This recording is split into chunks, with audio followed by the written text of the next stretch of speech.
మీ బట్టలకి సాఫ్టింగ్ ప్రొటెక్షన్ ఇచ్చే సరైన ప్రొడక్ట్ ఎలిమ్ ఫ్యాబ్రిక్ కండిషనర్. రండి రాయుడు గారు, మీలాంటి పెద్దలు మా ఇంటికి వచ్చి మా అమ్మాయిని మీ కోడలుగా చేసుకోవటం. ఇంకా రాయుడు గారు ఏంటి బావగారు, బావగారు అని పిలవండి. సంతోషం. రండమ్మా. త్వరగా అమ్మాయిని పిలిపించండి, మా వాడు అసలే ఆగలేకపోతున్నాడు. మా వాడు చిన్నప్పటి నుంచి అంతేనండి, కక్కొచ్చినా ఏమొచ్చినా ఆపుకోలేడు.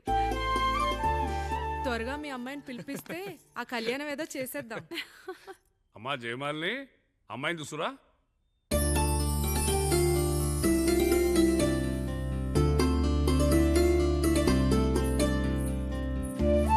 కూర్చోమ్మా. నువ్వు కూడా అబ్బాయిని చూడమ్మా.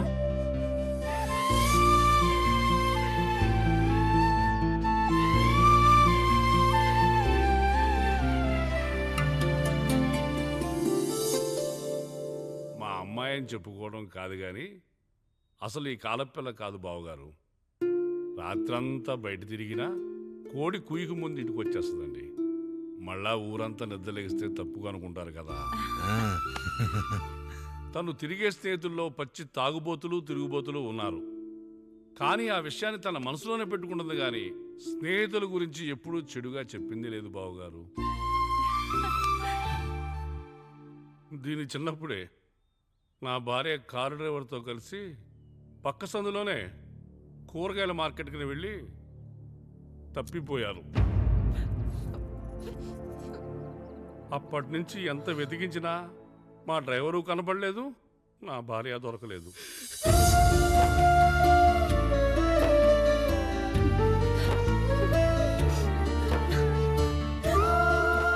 అమ్మ నాకు చాలా ప్రేమ పంచింది నాన్న, అది ఊరంతా పంచుతానంటుంది నా బిడ్డ. నేను కాదనలేదు.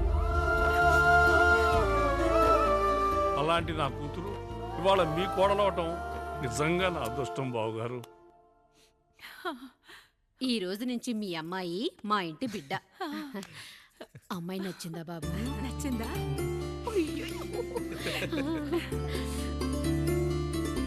వాడికేం తెలుసు అన్నయ్య గారు, చిన్న పిల్లాడు.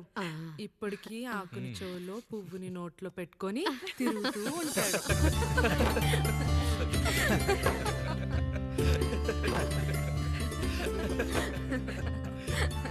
ఇంకంత శుభం అన్నమాట. ఇక తాంబూలవి మార్చుకుందాం.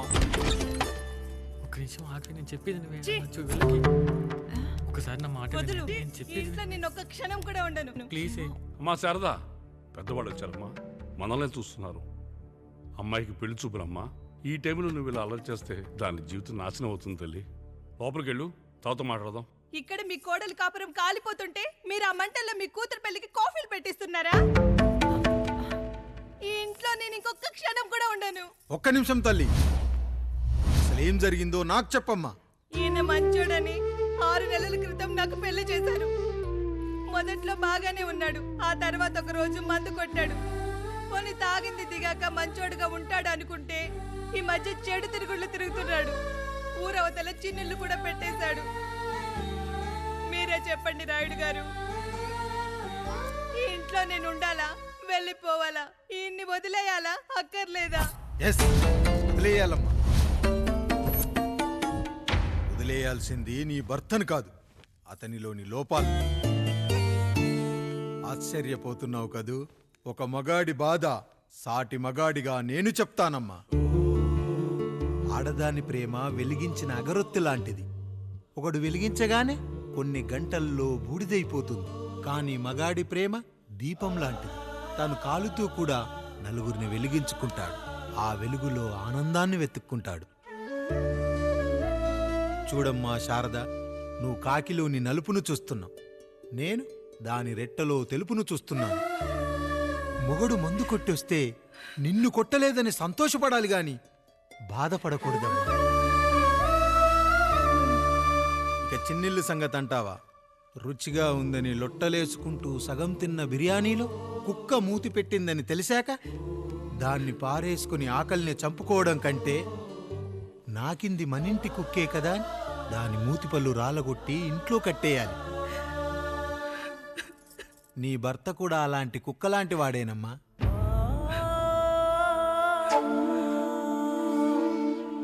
ఆడదానికి వయసొచ్చాక 3 ముళ్ళేసుకొని 90 ఏళ్ల జీవితం గురించి కలలు కంటుంది. అదే మగాడు 3 ముక్కలాడి 90 ml మందేయాలని కలలు కంటాడు. హౌస్లోనికి హౌస్ కీపింగ్కి తేడా తెలియని అమాయకపు జాతమ్మా మా మగజాతి. పండగ పూట తినే పాయసం రుచి గురించి మీకు తెలిసి ఉండొచ్చు. కానీ గరళం కంటే చేదుగా ఉన్న బ్రాందీని కక్కలేక మింగలేక తాగే ఆ బాధ ఒక్క మగాళ్లకు మాత్రమే తెలుస్తుంది. కష్టాల్లో ఓదార్చిన మందును సుఖాల్లో మర్చిపోకూడదని తాగడమే కాని మాకు మాత్రం తాగాలని ఆశుంటుందా తల్లి?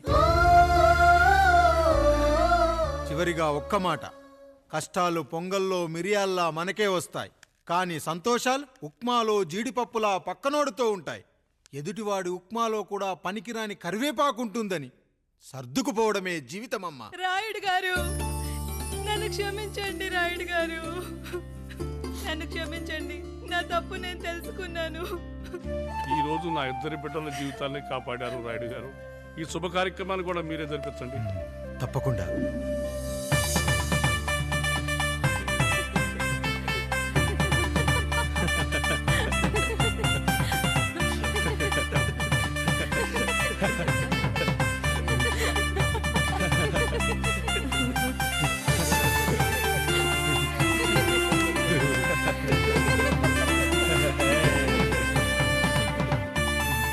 రాముడు, పండు, మీరు దీవించండి.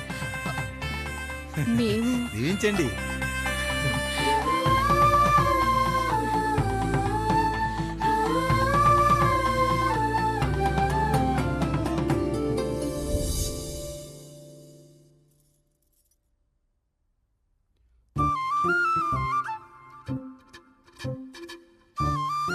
తింటారా?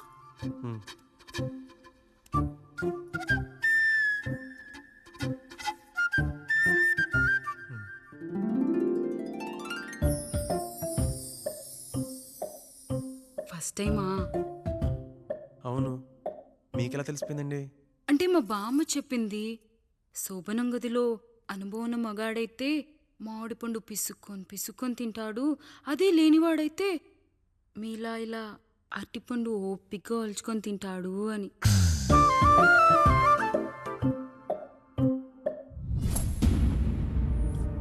ఏంటవి?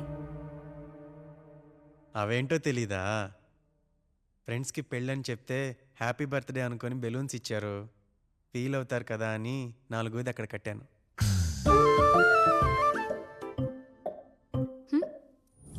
ఈ అన్నీ వచ్చాడు. పిల్లల గదిలోకి వెళ్ళారా? వెళ్ళారండి. మీరెంత ఏంటి ఇంత రాత్రైనా ఇంకా పడుకోలేదా? మీరు లేనిది ఎప్పుడైనా పడుకున్నామా అన్నయ్య?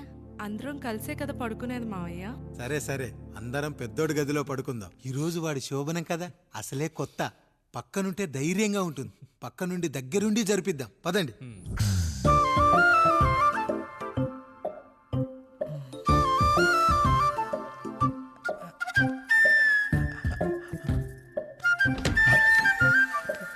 కానివ్వండి రా, కానివ్వండి కానివ్వండి. మీరేం మావయ్య ఇక్కడ పడుకుంటున్నారు? అదేంటమ్మా పెద్దోడా, చెప్పలేదా? మేమంతా కలిసే పడుకుంటామమ్మా. నువ్వు మాతో పాటే. అవును భార్గవి. మీరు ఊరుకోండి. మీరు ఇక్కడ పడుకోవడం నాకు ఇష్టం లేదు మావయ్య.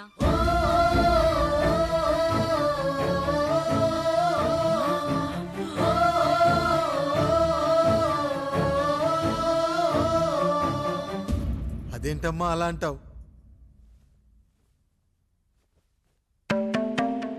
ఎన్నో చూశాం, ఎన్నో చేశాం. దుక్కి దున్ని కోత కోయకుండానే ఈ విత్తనాలన్నీ మొలకొచ్చాయంటావా తల్లి? అవన్నీ నాకు తెలియదు మావయ్య. మర్యాదగా బయటికి వెళ్ళండి.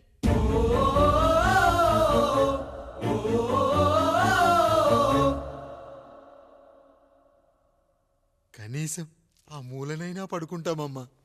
నువ్వైనా చెప్పరా పెద్దోడా? అంటే తను ఇబ్బంది పడుతుంది కదా నాన్న.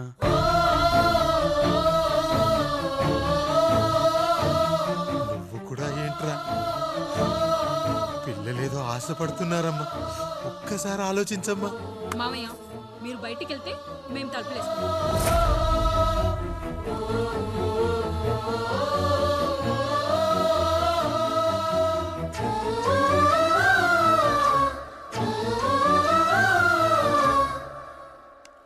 వేసుకోండి అమ్మా, వేసుకోండి, తలుపులు వేసుకోండి.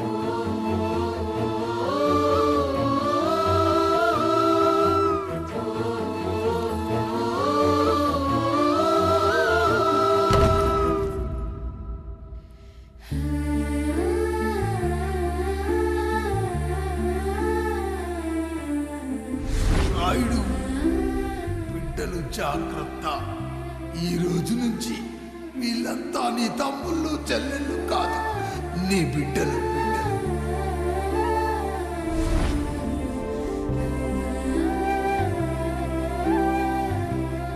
జానకి, ఏమండి సావిత్రి, ఏమండి లక్ష్మి, ఏమండి మన గదిలోకి పదండి.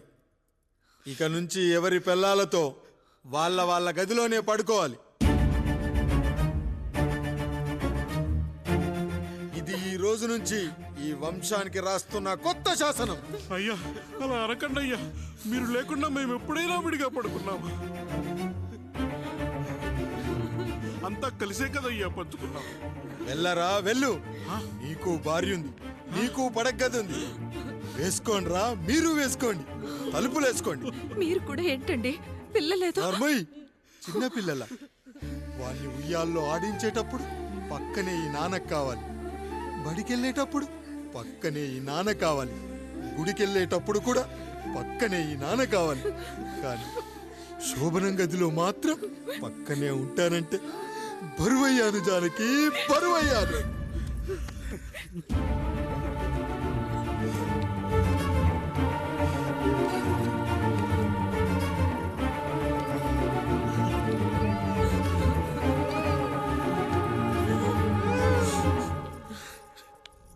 ఏంటండి ఇంకా అదే ఆలోచిస్తున్నారా?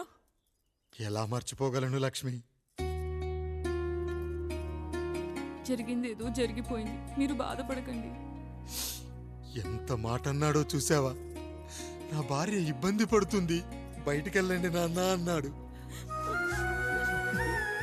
వాణ్ణి ఎలా పెంచాను?